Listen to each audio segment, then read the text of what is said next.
La petite fille et les allumettes. Comme il faisait froid, la neige tombait et la nuit n'était pas loin. C'était le dernier soir de l'année, la veille du jour de l'an. Au milieu de ce froid et de cette obscurité, une pauvre petite fille passa dans la rue, la tête et les pieds nus. Elle avait livré des pantoufles en quittant la maison, mais elles ne lui avaient pas servi longtemps. C'étaient de grandes pantoufles que sa mère avait déjà usées, si grandes que la petite les perdit en traversant la rue entre deux voitures. L'une fut réellement perdue. Quant à l'autre, un gamin l'emporta avec lui dans l'intention d'en faire un berceau pour son petit enfant quand le ciel lui en donnerait un. La petite fille cheminait avec ses petits pieds nus, qui étaient rouges et bleus de froid. Elle avait dans son vieux tablier une grande quantité d'allumettes, et elle portait à la main un paquet. C'était pour elle une mauvaise journée. Pas d'acheteur, donc pas le moindre sou. Elle avait bien faim et bien froid, bien misérable mine. Pauvre petite. Les flocons de neige tombaient dans ses longs cheveux blancs, si gentiment bouclés autour de son cou. Mais songeait-elle seulement à ses cheveux bouclés?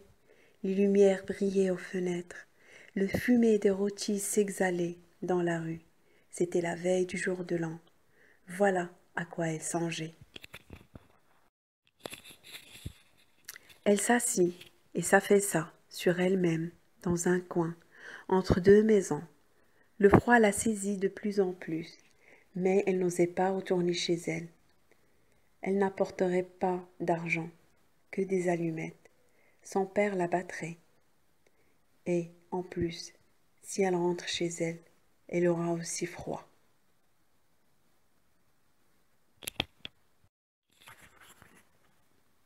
Ses petites mains étaient presque mortes de froid.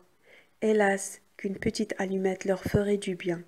C'est elle osait en tirer une seule du paquet, la frotter sur le mur et réchauffer ses doigts. Elle en tira une. Le poil disparut.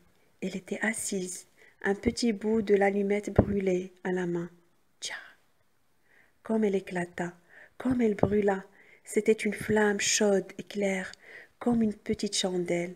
Quand elle la couvrit de sa main, quelle lumière bizarre! Elle semblait à la petite fille qu'elle était assise devant une grande poêle de fer ornée de boules et surmontée d'un couvercle en cuivre luisant. Le feu y brûlait si magnifique et chauffait si bien, mais qu'y a-t-il donc? La petite étendait déjà ses pieds pour les chauffer aussi. La flamme s'éteignait. Elle en frotta une seconde qui brûla, qui brilla, et là où la lueur tomba sur le mur, il devint transparent comme une gaze.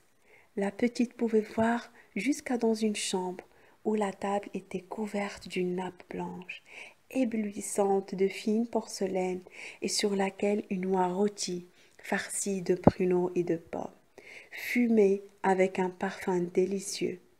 Oh surprise! Oh bonheur! Tout à coup, l'oie sauta de son plat et roula sur le plancher, la fourchette et le couteau dans le dos, jusqu'à la pauvre fille. L'allumette s'éteignait. Elle n'avait devant elle que le mur épais et froid. En voilà une troisième allumée. Aussitôt, elle se vit assise sous un magnifique arbre de Noël. Il était plus riche et plus grand encore que celui qu'elle avait vu l'an dernier, à travers la porte vitrée, chez le riche marchand. 1000 chandelles brûlaient sur les branches vertes, et des images de toutes couleurs, comme celles qui ornent les fenêtres des magasins, semblaient lui sourire. La petite éleva les deux mains. L'allumette s'éteignait. Toutes les chandelles de Noël montaient, et elle s'aperçut alors que ce n'étaient que les étoiles. Une d'elles tomba et traça une longue raie de feu dans le ciel. C'est quelqu'un qui meurt, se dit la petite, car sa vieille grand-mère, qui seule avait été bonne pour elle, mais qui n'était plus là, lui répétait souvent: lorsqu'une étoile tombe, c'est qu'une âme ment à Dieu. Elle frotta encore une allumette sur le mur.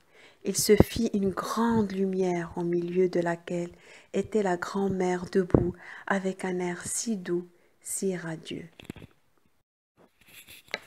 Grand-mère, s'écria la petite, emmène-moi.